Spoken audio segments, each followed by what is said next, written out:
Shalom, salam sejahtera bagi kita semua. Perkenalkan, nama saya Jackson Karmuba Penjaitan, Program Studi Sosiologi Agama, Fakultas Ilmu Sosial dan Humaniora.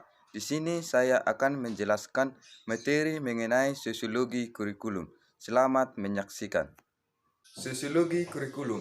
Apa itu sosiologi kurikulum? Untuk menjawab pertanyaan di atas, salah satu cara adalah untuk menelusuri makna dari konsep tersebut. Kurikulum dipahami berakar dari bahasa Latin yaitu curere, bermakna leluhur dan jejak.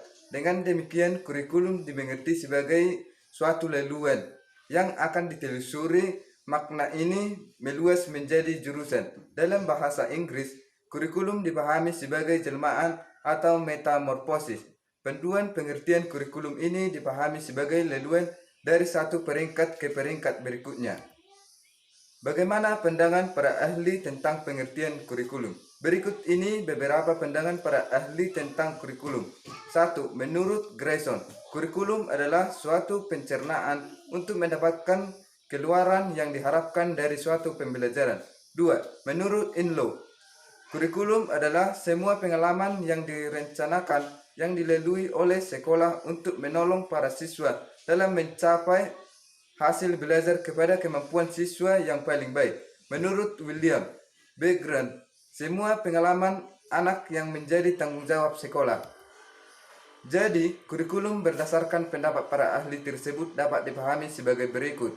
Terbagi menjadi 3 yaitu 1. Suatu perencanaan. 2. Suatu usaha pembelajaran. 3. Suatu hasil. Dengan demikian, kurikulum dapat pula dipahami sebagai suatu perencanaan pembelajaran, proses pembelajaran dan hasil dari perencanaan dan proses pembelajaran dari suatu sekolah atau perguruan. Bagaimana pula kurikulum menurut pandangan legislatif formal dari aturan perundang yang ada berdasarkan Undang-Undang Nomor 20 Tahun 2003 tentang Sistem Pendidikan Nasional, dinyatakan bahwa kurikulum adalah seperangkat rencana dan pengaturan mengenai tujuan, isi, dan bahan pembelajaran serta cara yang digunakan sebagai pedoman penyelesaian pembelajaran untuk mencapai tujuan pendidikan tertentu. Berdasarkan berbagai penjelasan atau etimologis, keahlian, dan legal formal di atas, maka kurikulum dapat bukan sebatas buku teks, pokok persoalan atau subjektif mater, rangkaian pelajaran isi dan program pendidikan untuk bukan sekedar pelajaran khusus. Kurikulum merupakan semua situasi atau kendala dalam mana lembaga pendidikan dapat menyelidiki, mengorganisasi, memonitor, dan mengevaluasi secara sadar terhadap pengembangan kepribadian.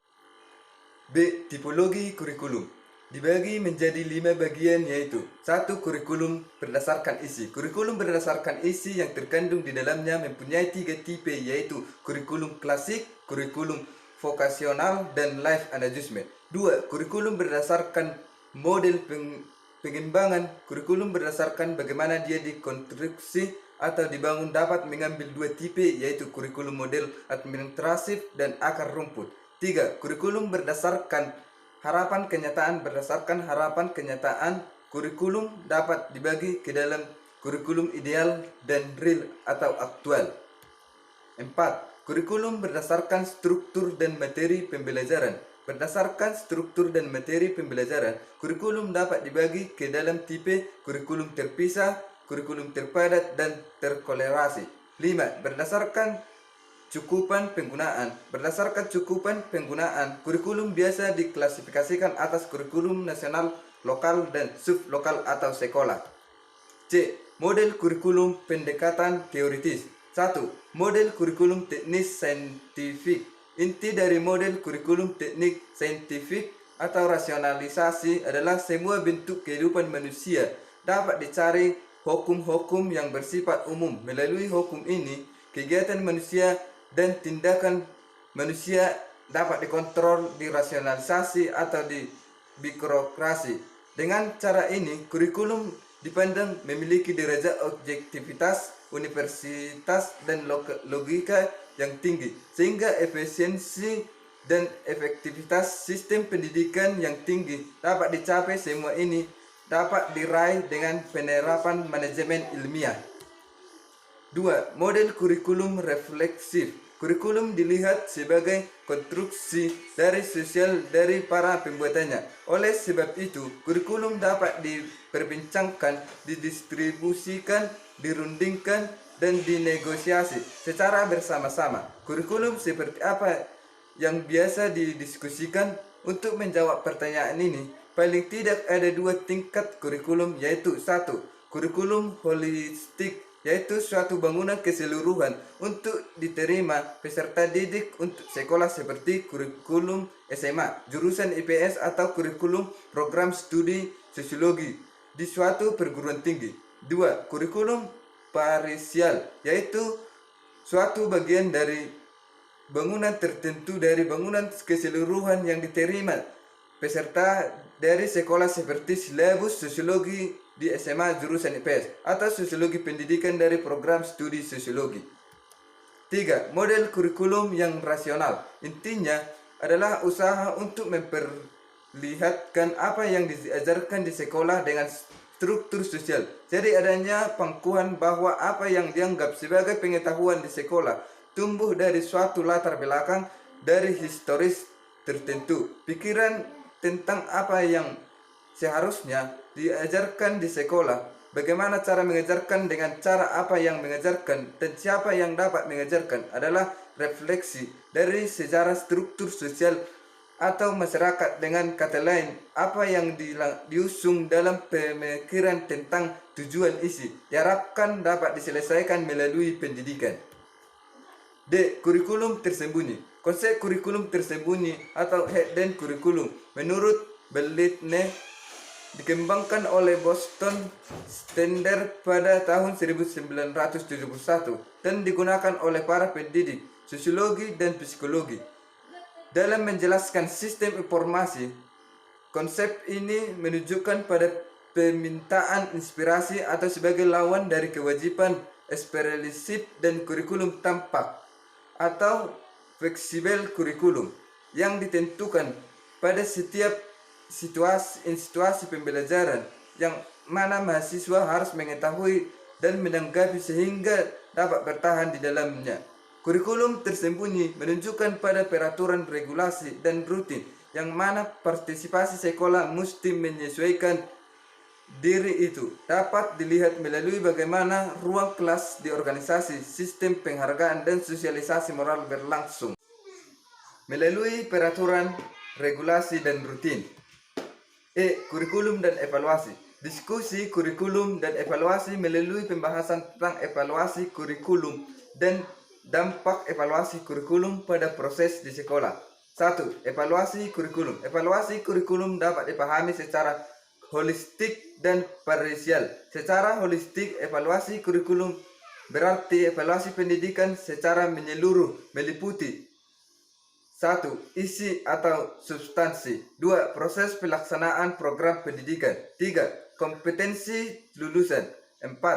Pegadaan dan peningkatan kemampuan tentang pendidikan. 5. Pengelolaan atau manajemen pendidikan. 6. Sarana prasarana. 7. Pembiayaan dan ke-8 penilaian pendidikan. 2. Dampak evaluasi kurikulum pada proses di sekolah. Pada bagian ini akan didiskusikan dampak evaluasi kurikulum secara nasional pada proses di sekolah. Dampak evaluasi kurikulum secara nasional dapat memiliki dampak negatif dan dampak positif, yaitu yang pertama, dampak terhadap proses PBM. Seperti dikemukakan di atas, jika evaluasi kurikulum nasional dimaksudkan sebagai standar kelulusan siswa secara nasional pula, maka ia akan menimbulkan beberapa dampak terhadap proses belajar mengajar atau PBM di sekolah. Antara lain, 1. Sekolah tidak lagi menjadi lembaga pendidikan yang mentransmigrasikan nilai dan norma yang dipandang penting dalam menghargai kehidupan. 2. Dampak pada hubungan sosialisasi antara guru dan murid. Ujian nasional telah diciptakan stratifikasi sosial terhadap guru oleh para mahasiswa. Semua guru dibuat stratifikasinya berdasarkan atas 2 kelas, yaitu kelas mata mata pelajaran yang ikut diujikan dan kelas mata pelajaran yang tidak ikut pada diujikan nasional. Perbedaan ini memberikan dampak pada perbedaan sikap, perilaku, dan tindakan terhadap guru oleh para siswa. Dalam stratifikasi sosial ini, guru yang mengajar mata pelajaran yang ikut diujikan memperoleh perhatian, penghormatan, dan ketundukan pada lebih besar daripada dengan guru yang mengajarkan mata pelajaran yang tidak diuji dalam ujian nasional. Keadaan ini selanjutnya akan berdampak terhadap kemampuan guru motivasi dan menasihati murid serta sebaliknya kepatuhan murid terhadap motivasi dan nasihat yang diberikan guru. 3. Dampak pada nilai dan norma. Evaluasi kurikulum nasional yang bertujuan untuk mengetahui menciptakan standar kelulusan siswa secara nasional serta sekaligus raihlah kualitas peserta didik dan sekolah secara nasional. Peserta didik dan memberikan dampak pada pembosanan, mengikiskan dan diskusi pada terhadap nilai dan norma yang diujungkan tinggi dalam masyarakat. Pelaksanaan ujian nasional yang menjadi standar kelulusan bagi siswa tidak pelan lagi terhadap meningkatkan berbagai pihak berjuang agar siswa yang berada di bawah kewenangan mereka lulus sebagai mungkin. Jika dapat lulus 100% tertentu dengan berbagai daya upaya yang dilakukan. B. Dampak positif evaluasi kurikulum. Evaluasi kurikulum secara nasional melalui ujian yang diselenggarakan serta nasional, namun tidak hanya menjadi standar kelulusan nasional telah menghasilkan nilai uji yang berskala nasional pula. Nilai evaluasi secara nasional bersifat murni, tidak ada penambahan nilai yang bersumber dari sekolah, telah menjadi teks yang diselenggarakan oleh siswa yang dituju. Sistem penerimaan murid baru melalui seleksi peringkat nilai evaluasi secara nasional yang bersifat murni memberikan dampak positif kepada seluruh peserta didik untuk memasuki sekolah selanjutnya yang sesuai dengan kemampuan yang mereka miliki.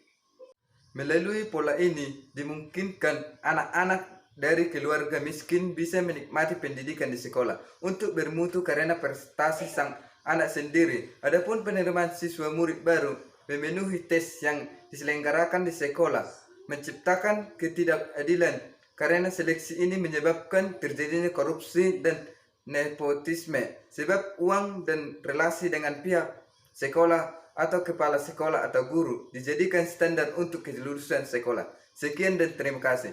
Di video kali ini semoga bermanfaat untuk kita semua. Salam sehat. Horas.